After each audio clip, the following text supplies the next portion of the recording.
एक समय की बात है, अफ्रीकी सवाना के बीच में सिम्बा नाम का एक शक्तिशाली शेर रहता था। सिम्बा अपने राजसी रूप और पूरे देश में गूंजने वाली अपनी शक्तिशाली दहाड़ के लिए दूर दूर तक जाना जाता था। उसने अधिकार के साथ अपने इलाके पर राज किया और दूसरे सभी जानवर उसका सम्मान करते थे और उससे डरते थे। हालांकि सिम्बा में एक कमी थी जिसने उसकी इज्जत को मिट्टी में मिला दिया। वह बहुत अधिक लालची था। उसका मानना था कि पूरा सवाना उसका है और वह अपनी भूख को मिटाने के लिए कुछ भी करेगा। हर दिन वह न केवल अपनी जरूरतों के लिए शिकार करता था, बल्कि जितना वह खा सकता था उससे अधिक भोजन जमा करने की अपनी इच्छा के लिए भी शिकार करता था।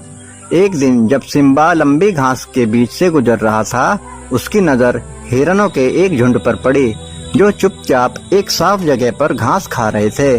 भरपूर शिकार को देखकर उसकी आंखें भूख से फैल गई और उसके मुंह में पानी आ गया। बिना कुछ सोचे समझे वह मजबूत इरादे के साथ उनका पीछा करते हुए झुंड में घुस गया।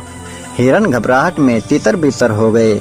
उनके खुर धरती से टकरा रहे थे क्योंकि वे शेर के चंगुल से भागने की पूरी कोशिश कर रहे थे। सिम्बा की रफ्तार और ताकत से उसने धीमे हिरणों में से एक को पकड़ लिया, लेकिन उसके लालच ने उसे आगे बढ़ने के लिए उकसाया।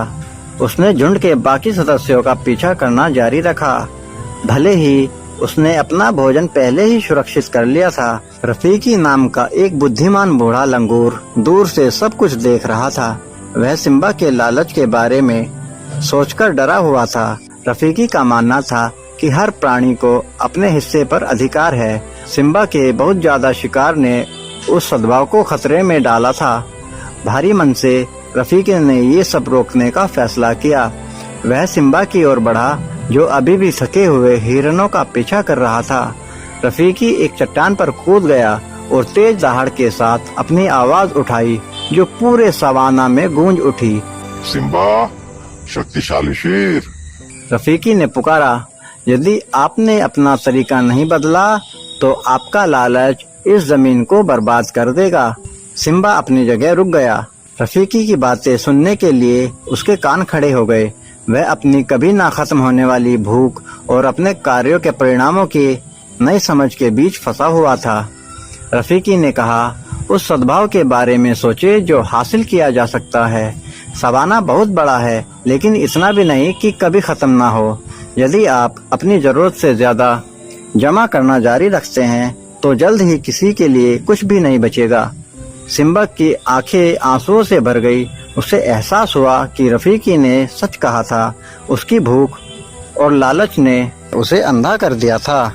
उसी वक्त से सिम्बा ने अपने तरीके बदलने की कसम खाई। उसने केवल तभी शिकार करना शुरू किया जब उसे अपनी भूख को मिटाने की जरूरत थी। उसने यह तय किया कि वह और दूसरे शिकारियों के जिंदा रहने के लिए खूब शिकार छोड़ेगा। उन्होंने अपने इलाके में जीवन चक्र को फलने फूलने के लिए हर काम किया। सिम्बा के बदलने की खबर पूरे जंगल में फैल गई और जानवर उसका और भी ज्यादा इज्जत करने लगे और उसकी तारीफ करने लगे। सिम्बा ने दया और ज्यादा लालच के खतरों के बारे में एक कीमती सबक सीखा था और इसलिए सिम्बा, जो कभी एक लालची शेर था, अब एक अक्लमंद और प्यारा राजा बन गया था।